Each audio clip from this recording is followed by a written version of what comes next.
Hey guys, welcome back to Clownfish TV. This is Neon. We're going to talk about tabletop gaming. We're going to talk about Dungeons and Dragons and Wizards of the Coast. And we're going to talk about the end game, end stage D&D under Wizards of the Coast, I think.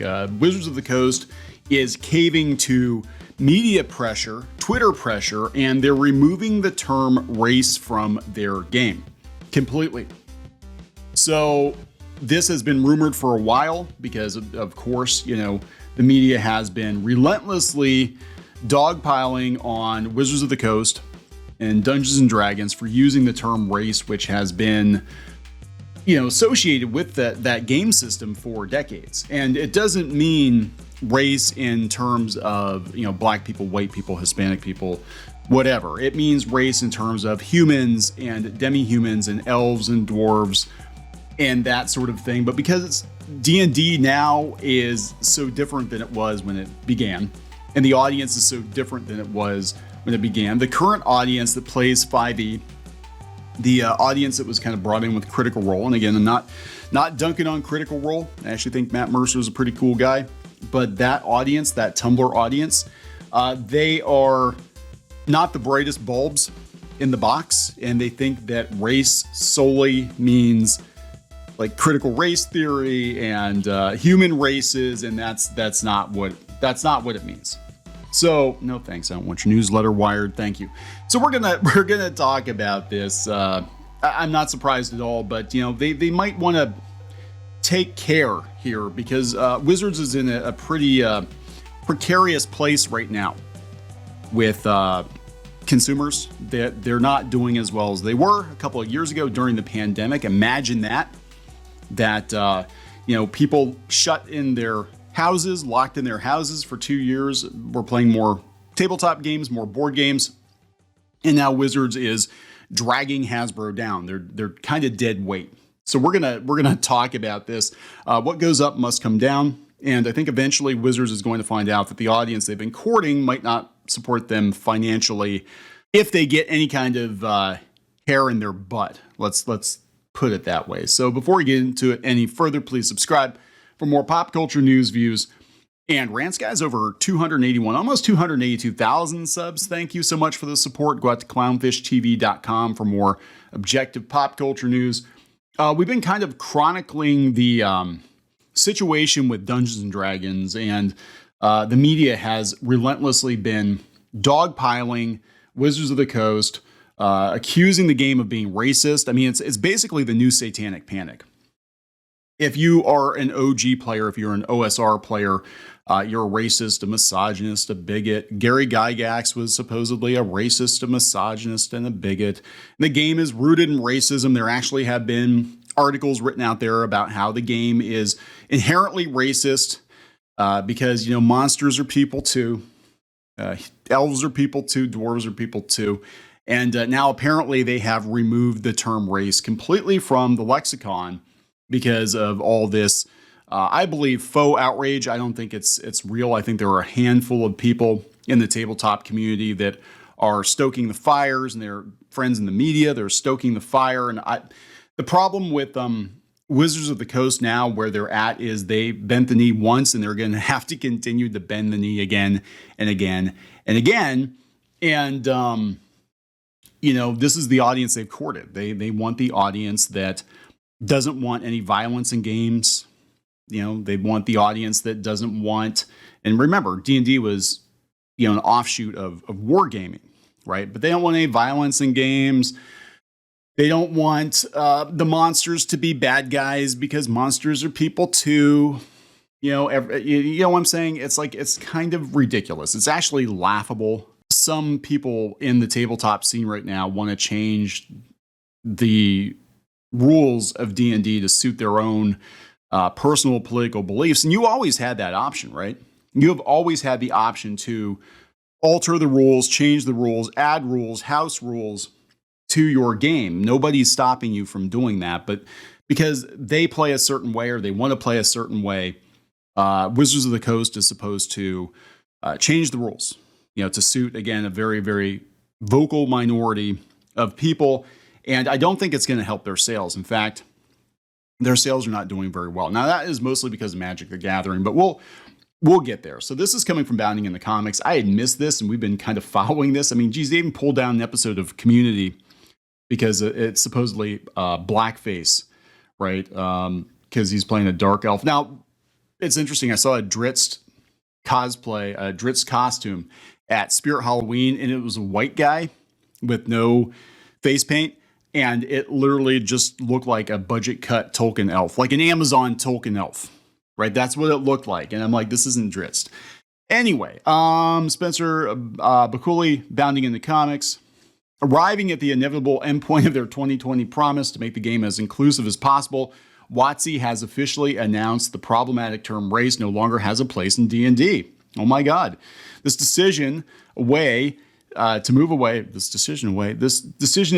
away from the word. It was first revealed by the publisher on December 1st, courtesy of a post made to the official D&D blog, D&D Beyond blog. Dungeons & Dragons has a history of evolving to meet the needs of our players and foster an inviting space for everyone, opened WotC.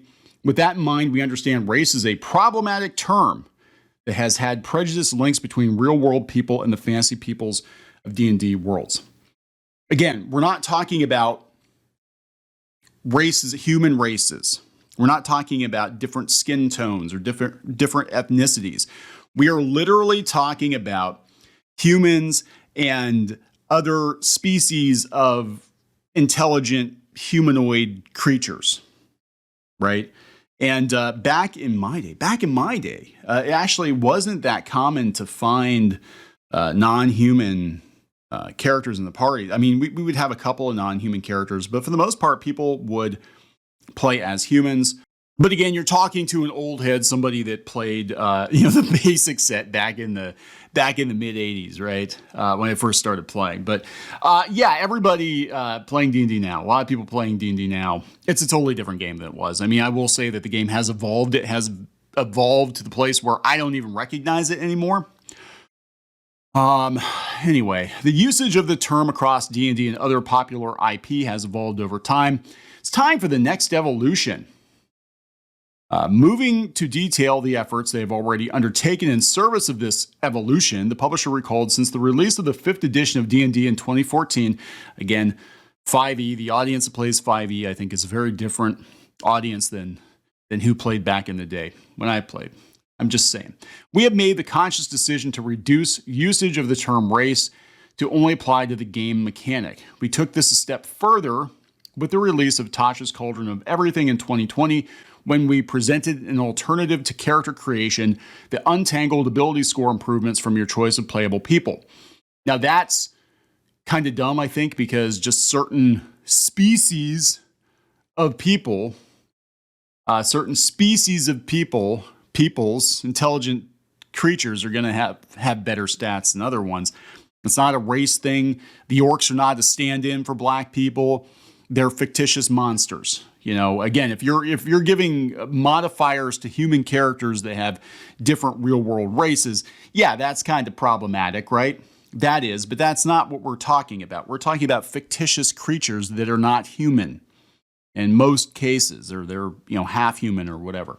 We have also evolved the lore of the peoples throughout the D&D multiverse to be more diligent in extracting past prejudices, stereotypes, and unconscious bias. Again, they're talking about making the monsters more human. Making the monsters more human because people have started playing as more and more monster races over the years. I mean, it was very Tolkien-esque. It was most party members were human, and then you had some elves, you had some dwarves, you had some gnomes, some halflings, right? And then we had dark elves. And, we started to add more and more non-human races to the mix. And then because of that, now every freaking monster is a stand-in for some kind of real-world human race, and very convoluted, right? Wizards instead plainly asserted that in the next Unearthed Arcana containing playtest materials for One D&D, we're presenting a replacement for the term race. The new term is species. Okay, fine. We've made the decision to move on from using the term race everywhere in One D&D, and we do not intend to return to that term. The term species was chosen in close coordination with multiple outside cultural consultants. There we go, guys. Sensitivity readers. God, there's such pussies at Wizards now. They are. I would have just told people, shut up. Because remember the Hadozi, the space monkeys? Yeah, they said that they were a stand-in for black people too. And people keep ascribing racism to characters and monsters, and it's not actually there. And frankly, if you find something offensive in the campaign, in the books, whatever, you have always been free to change the rules to suit your party. If you think that, using gender is offensive or the term race is offensive, then just don't use it. Change it. Fine. For our party, we don't want to use gender because it makes us feel bad or whatever. Everybody in the party is non-binary. I don't know. Don't use the term. Simple as that. But to force everybody else and to force the game manufacturer to have to play by the rules of the players, it's kind of dumb. I mean, it really is kind of dumb, and it's not helping their bottom line, and we're getting there. Drawing the blog post to a close, WotC noted that having an open conversation around the term race is both important and challenging. That's why it's vital we foster a positive, open, and understanding dialogue with one another. We welcome your constructive feedback. That is the problem, WotC. You've opened up Pandora's box, and you can't close it. We want to make One D&D more exciting, open, and accessible to everyone. Dragons and elves belong in our world, and so do you. Dragons were very rare in D&D back in the day. It was quite an accomplishment to actually be able to have a dragon in your campaign and have your players be able to beat them. But now they're people too. Dragons are people too. Gold dragons always were kind of people too, now that I think about it. But anyway, finding ever more support in recent years thanks to the rise of identity politics. The rising complaints against the use of race in D&D stems from the idea, as summarized by North American Simulation Gaming Association contributing author Clayton Whittle, as the mechanic that encourages assumptions based on racial essentialism. Well, I'm sorry, but when we're dealing with non-human characters, they're going to have some advantages or disadvantages in comparison to human characters. Again, we are not talking about ascribing traits or modifiers to human characters based on skin tone or ethnicity or even gender anymore. They did back in the day. Women, I guess, couldn't be as strong as male characters, but that's way in the rearview mirror. Now we're just getting silly. It's getting silly. Even when striving to achieve this utter removal from reality, there are nearly inescapable connections because we as humans cannot realistically imagine a completely disconnected reality. So he goes on to say these similarities encourage players to make connections to our own world. And that's, again, you've got people living in a fantasy world, bleeding fantasy and reality together.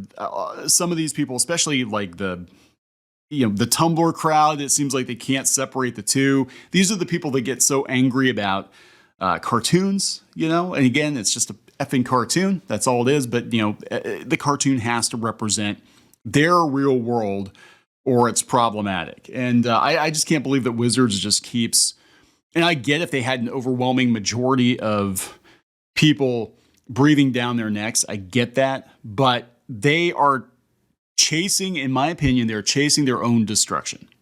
And this guy actually added too, he said, it appears that if we are serious about addressing race issues in the US, focusing on monster depictions in a D&D game may not be the most fruitful avenue. I believe that.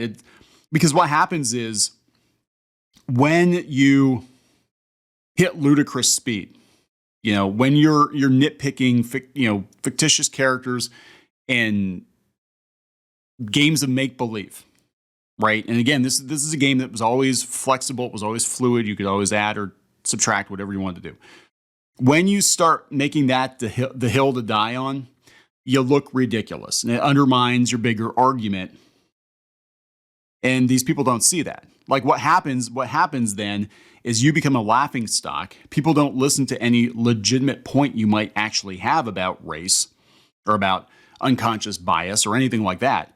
Because all they're looking at is like, oh, you're the people that are out there complaining about the orcs being racist. You're the people out there complaining about the stupid space monkeys. Yeah, shut up. I'm not going to listen to you. And that's exactly what happens. So you actually do a bigger disservice, by picking your battles poorly because you just look ridiculous. And the media has been beating this drum And the more popular D&D has become because of like Stranger Things, more hit pieces have been written on it because it brings views. You know, it's controversy. It's like, wow, you know, D&D's racist now. You know, it used to be D&D was satanic and badass. Now it's like D&D hurts people's feelings. It hurts their feelings. So let's talk about the financials, right? Because all of this kowtowing to a very vocal minority is not helping Wizards' bottom line at all. Talked about it before. Now, they have a lot of problems financially. Hasbro has a lot of problems. It's not related specifically to Dungeons and Dragons. It's more Magic the Gathering, but apparently the bottom has fallen out of Magic the Gathering. They were trying to print as much money as they possibly could during the pandemic, and Wizards was making bank. They were. I mean, they had record years during the pandemic. Again, everyone's locked in their house for 2 years. They're going to play board games. They're going to play tabletop games. They're going to learn D&D. They're going to watch Stranger Things, think that D&D is pretty cool based on Stranger Things, and then they're going to get 5e and be like, this isn't the game that Eddie was playing. And they're right, it's not the game Eddie would play at all. It's definitely changed. So we'll just reiterate here. This is coming from Wargamer. D&D creator Wizards Q3 revenue dropped $60 million on last year. And there were rumors before the pandemic that actually Hasbro was going to package up Wizards of the Coast and sell it off to a company like Tencent, maybe another tabletop game manufacturer, that they wanted to wash their hands of it. And I have to wonder if dealing with these people, the perpetually outraged people, isn't part of the reason that they're looking to just, you know, pack it up, call it a day, right?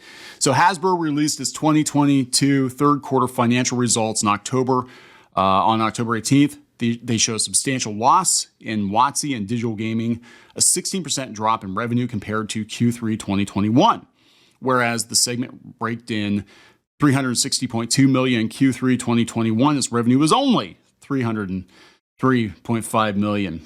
Similarly, adjusted operating profits declined from 159 to 102.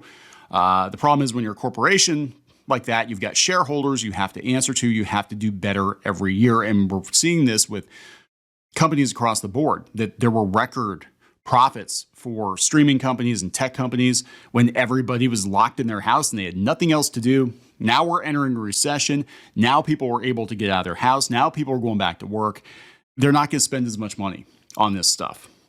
Q3 2022 was relatively sparse for Magic by comparison. They said that they released a whole crap ton of stuff. I mean, when you're releasing Transformers Magic cards, you've definitely hit the bottom of the barrel, right? Hasbro says the 36% decline in the segment's operating profit is down to a combination of factors, including lower revenue, higher production costs, and higher investment in development. It also lists incremental royalty expenses due to the new Universes Beyond set releases, yada, yada, yada. Look, basically, I think people aren't buying as much as they were. I know Magic the Gathering is in trouble. Now, I don't play Magic the Gathering. I haven't touched Magic in 25 years, right? But I think that One D&D is not going to go as well as they're expecting or hoping it to go, especially making statements like this, that some of the core attributes of D&D are problematic. And where is it going to end? Eventually, we'll get rid of combat. My son, when he played D&D through his school, you weren't allowed to say that you were attacking monsters. They weren't allowed to die. You were just depleting their hit points. I mean, this is where we're at with it. It's absolutely ridiculous. The best thing I think that could happen, honestly, at this point is Wizards gets sold. But you can still bust out the old red box and play that version of D&D. You can still track down copies of Advanced Dungeons and Dragons, play that version if you want to. You don't have to buy the new stuff. I mean, really, if you're doing it old school, you buy the core materials, you buy the core rule books, and you make up your own stuff. And you can play forever without buying anything new. So that's just my opinion. I'm going to wrap this up. Please subscribe for more pop culture news, views, and rants, guys. We'll talk later.